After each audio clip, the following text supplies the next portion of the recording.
Hey everyone, and welcome. Today we are jumping straight into a deeply moving part of early Islamic history. We're going to look at things through a very specific, incredibly intimate lens. The lives, the trials, and ultimately the sacrifices of the Prophet Muhammad's three eldest daughters. Now you might be wondering why this matters.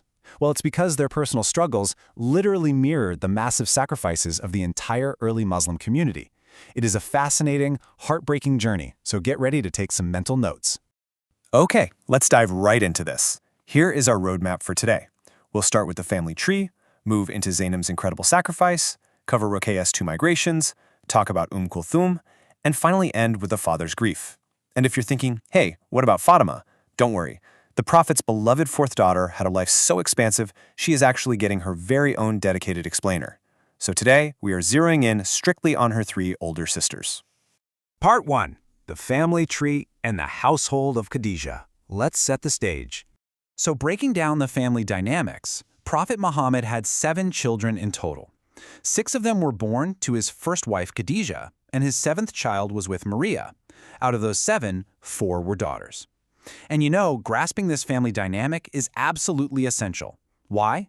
Because understanding these eldest 3 sisters really gives us that crucial context for the monumental social and emotional trials the early Muslim community was facing over in Mecca. Let's see how this builds chronologically. This was an era of just profound joy for the household. Zaynab, the eldest, was born in 600 AD. That is a full 10 years before the revelation even began. Ruqayyah followed closely in 603 AD, and Kulthum just a year after that in 604. The Prophet was in his early 30s during this time, simply enjoying the peace of his family life in Mecca, long before the heavy mantle of prophethood was ever placed on his shoulders.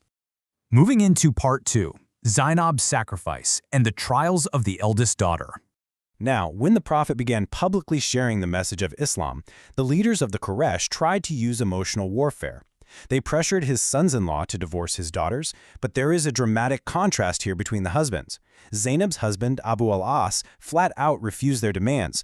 He remained kind to her despite their differing faiths. But on the flip side, the sons of Abu Lahab completely caved to the social pressure, angrily divorcing Ruqayyah and Kulthum.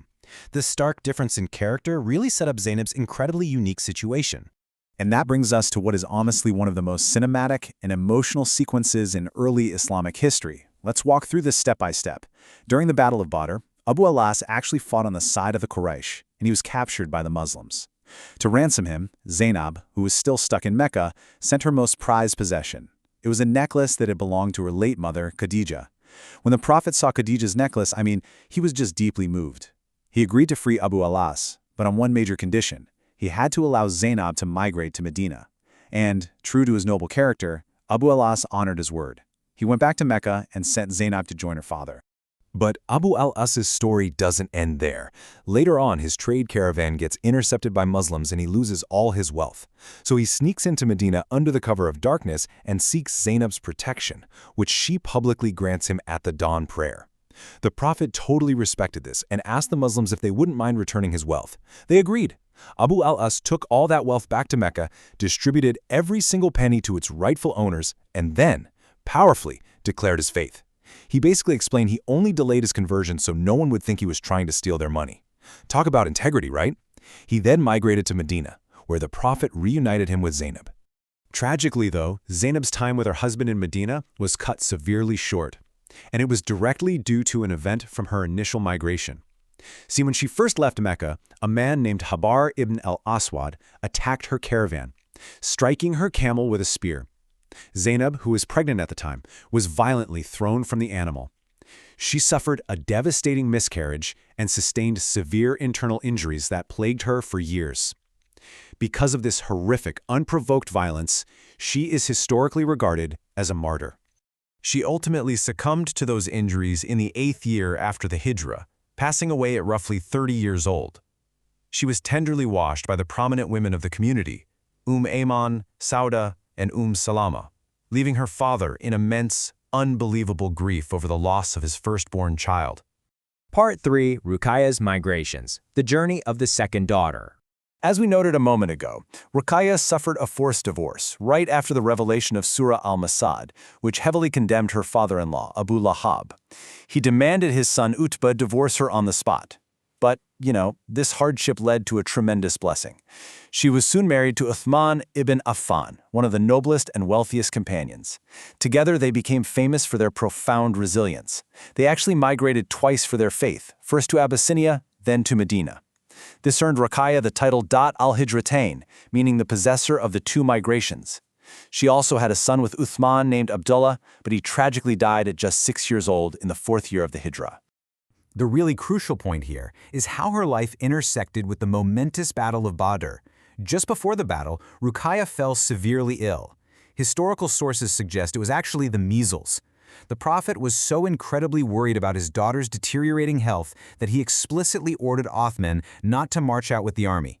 He told him to stay behind in Medina to nurse and care for her. Sadly, in the 2nd year of the Hijrah, right in the sacred month of Ramadan, Ruqayyah passed away. And incredibly, it happened on the exact same day that the Muslim army achieved their monumental victory at Badr. She was buried in the al-Baqi cemetery while her father was still miles away on the battlefield. When the Prophet finally returned to Medina and learned of her passing, the joy of that massive victory was instantly overshadowed by deep sorrow. He went out to al-Baqi to stand over her grave and pray. The sources share this deeply personal, emotional anecdote here. Her younger sister, Fatima, was sitting at the graveside, just weeping. And the Prophet, in this beautiful display of profound humanity and fatherly love, reached over and gently wiped the tears from Fatima's eyes with the edge of his own garment. Section 4. Kulthum, the third daughter and the successor in marriage. Kulthum was married to Abu Lahab's other son, Utbah. When the command came to divorce the Prophet's daughters, Utbah didn't just divorce her, he actually went right up to the Prophet, verbally disrespected the religion, and harshly declared his absolute rejection of both the faith and the daughter. Kulthum endured this awful humiliation with such patience, eventually migrating to Medina, but from this deep disrespect came profound healing. Following the heartbreaking death of Ruqayyah, Kulthum's story beautifully intersects with Uthman's. In the 3rd year of the Hijrah, the Prophet offered Kulthum in marriage to the grieving Uthman.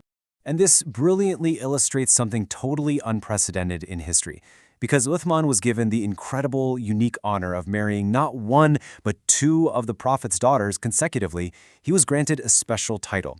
He became known as Dhu al-Nurayn, which translates to the possessor of 2 lights. Pretty amazing, right? Kulthum and Uthman shared several peaceful years together, though they never had any children. Then, in the month of Shaban, in the 9th year of the Hijrah, Kulthum also passed away. So, for the 3rd time, the Prophet Muhammad had to endure the agonizing, heartbreaking task of burying a beloved daughter. Which brings us to Section 5, a father's grief and the unbreakable bond with Uthman.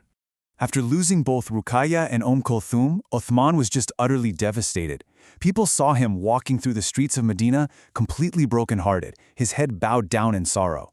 When the Prophet saw Uthman in this terrible state of despair, he approached him and offered this incredibly powerful statement of affection. He said, "If we had a third, we would marry her to you, Uthman." That single sentence really proves the immense, unwavering love and high regard the Prophet held for him. Through Zaynab, Ruqayyah, and Kulthum, we see lives defined by patience, migration, and ultimate sacrifice.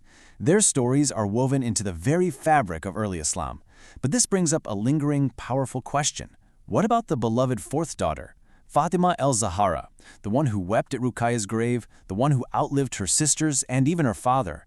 Her life is a profound saga of its own, filled with details that really demand our full attention. So keep an eye out, because that is exactly what we're going to unpack in our next explainer. Thank you so much for joining me on this journey today, and I'll see you next time.